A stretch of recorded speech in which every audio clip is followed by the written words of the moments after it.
আমাদের ছাদ বাগানে কি সুন্দর টগর ফুটেছে দেখেন।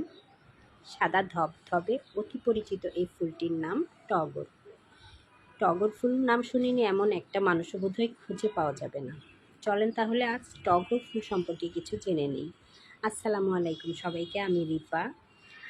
প্রথমত, টগর ফুল গাছের মাটি কখনোই শুকনো রাখা যাবে না, সব সময় ময়েশ্চার রাখতে হবে।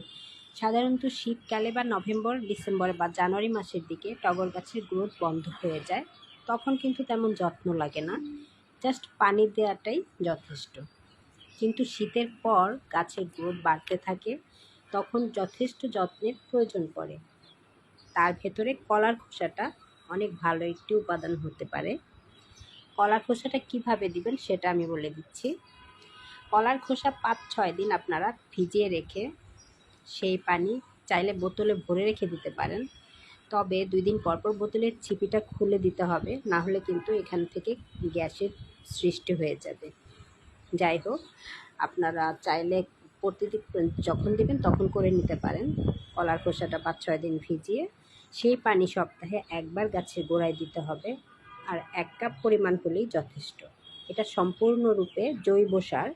এতে গাছে কোনো পোকা হবে না এবং গাছে প্রচুর ফুল হবে। ধন্যবাদ।